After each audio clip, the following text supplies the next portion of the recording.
그렇다면은 제가 안 나왔을 때 이 순서를 뽑아준 우리 보은단 단장님께 이 영광을 드리도록 하겠습니다. 감각감상 저희가 결정됐던 그때쯤이 작년 한 12월 달 정도 됐는데, 그때 저희가 약 50일간 생사거래를 위한 50일 정진기도를 공부했던 기간이었죠. 그랬기 때문에 자연스럽게 그러면 그 50일간 생사 공부를 하면서 제가 느꼈던 점, 그런 것들을 발표하면 좋겠구나라는 생각에서 그때 연마했던 내용을 오늘 발표해 보도록 하겠습니다. 생사 거래 노트를 처음 받아 펼쳤을 때 제 눈에 가장 먼저 들어왔던 것은 천도 본문이었습니다. 그리고 그 제일 첫 줄에 누구누구 영가시여라는 말이 가장 먼저 눈에 들어오는데, 거기에 빈칸이었죠. 제 이름을 썼습니다.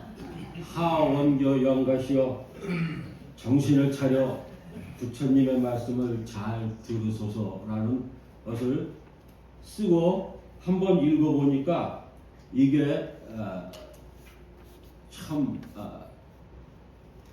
어색하고 이상하게 다가왔습니다. 제가 제 자신의 천도 본문을 읽는다는 것이 그렇게 자주 또 흔한 일도 전혀 아니겠죠. 원불교 교도로서 신앙생활을 시작하며 자주 마주치는 단어가 이 또 생사라는 단어일 줄 알겠습니다. 대종사님께서는 종교의문에 정의를 밝힌 바가 없으면 원만한 도가 아니다 라는 말씀을 해주셨는데, 우리 같은 이 범부 중생들은 어찌 보면 그것보다는 삶에 대한 고난, 고통, 또 먹고 살기 위해 노력하는 그 어려움, 그리고 다가오는 죽음에 대한 두려움, 이런 것들이 오히려 이 종교 쪽에 더 관심을 갖고 몸을 담게 되는 계기가 되는 것이 아닌가라는 생각을 해봅니다. 그동안 제가 그래서 이 생사에 대해 생각할 때는 항상 죽음보다는 오히려 산다는 것, 생에 대해서 더 많은 생각을 했었던 것 같습니다.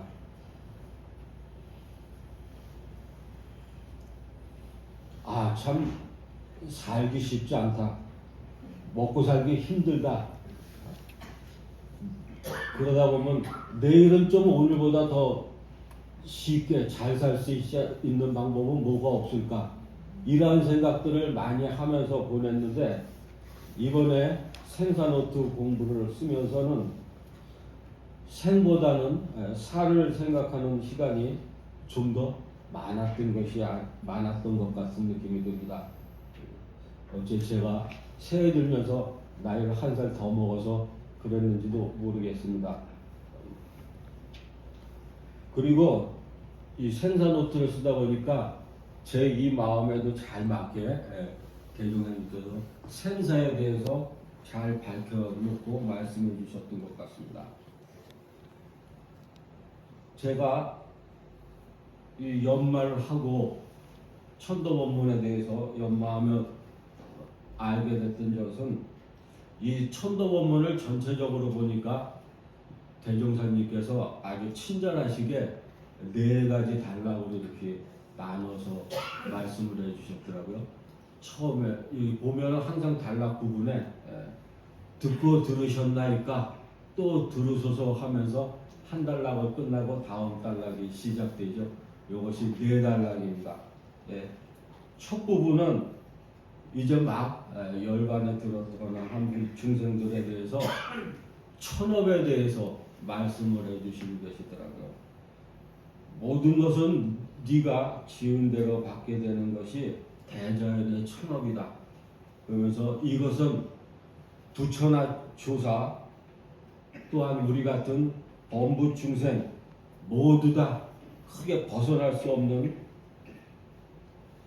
큰 진리인이 달게 받고 모든 걸 착심을 놓아버리고 다음 생 준비를 잘 하라는 말씀을 하십니다.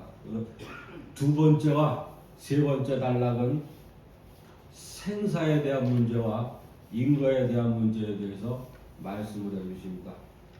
생사의 이치는 부처나 영가나 일체 중생이나 다 똑같이 차별 없이 생로병사로 변화하고 우주는 성주계공으로 변화하여 끊임없이 돌아가는 것이다. 마치 계절이 추동으로 변화하며 돌아가는 것과 같으니 이거는 변화이지 생사는 아니다라고 말씀을 하십니다. 여기서 만물은 생로병사로 도는 가운데 천업이 끼어들어서 육도와 사생으로 변화하면서 돌게 됩니다. 그래서 부처와 조사는 불보살 세계에 태어나 무량한 낙을 즐기지만 우리 같은 일반 중생들은 육도와 사생을 진급과 강급을 오르락내리락 하면서 윤회를 해나간다고 말씀을 하셨습니다. 또 그리고 마지막 단락에서는 결론을 말씀해 주십니다.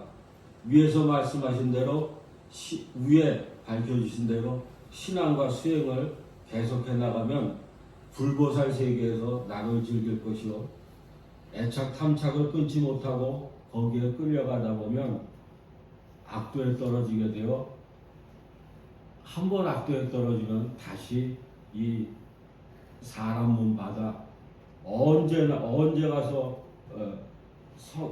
성현의 회상을 찾아 대업을 완성하는 공부를 해나갈 것인가. 그러니 한 번 떨어지면 올라오기 힘드니까 열심히 공부해서 절대 진급의 길로 가도록 하라라는 말씀을 해 주십니다. 여기까지 말씀을 받들면서 참 사람 몸 받고 이렇게 정법 회상 만나고 또 성불하기 이 세 가지 삼난이라고 말씀을 하셨죠. 이 삼난을 극복하고 여기까지 쭉 온 우리 여러분들이나 저나에게 격려의 말씀을 드리면서 새해에도 계속 공부해 나가기를 빌겠습니다. 이 말씀을 드리면서 이 공부를 하면서 문득 주변을 둘러보게 됐습니다. 그랬더니 저희 자녀들이 눈에 띄게 됐습니다. 이 자녀들 생각을 하면은 이 사람들 참 복을 타고난 사람들이다라는 생각을 하게 됩니다. 자녀들을 키울 때 어린 자녀들을 보거나 그러면은 참 우리를 시험에 많이 들게 하고 화나고 소리 지르게 하고 얘가 내 축복이 아니라 어쩌면 공부의 걸림돌이고 이게 마구니가 아닌가라는 생각이 들 때도 많이 있지만은 다시 생각해 보면 이들이 전생에 많은 공부를 했던 부처님이었구나 하는 생각을 하게 됩니다. 그 어려운 세 가지 난제가 있다고 그랬죠? 근데 그 사람들은 딱 태어나서 눈 뜨고 보니까 사람이죠. 그리고 주변을 둘러보니까 부모님이 원불교 교도십니다. 그래갖고 신경도 안 썼는데 내 손 잡고 끌고 가서 입교시켜 놓고 교도증 나눠줬습니다. 그러니 이 사람들은 태어나니까 사람의 원불교 정법 회상 만났습니다. 그 사람들은 조금만 더 이제 만났으니까 더 열심히 조금만 공부하면은 곧 성불재중할 수 있는 그런 부처님의 자질을 갖추고 태어난 사람이구나. 그러니 우리가 그들이 다른 곳에서 좀 헤매고 그러지 않게 우리 잘 이 교당에 인도해서 같이 공부하고 같이 성불해 나가는 이런 가족을 이루는 그러한 새해가 됐으면 하는 바람으로 이 감격감상 말씀 드렸습니다. 감사합니다. 감사합니다.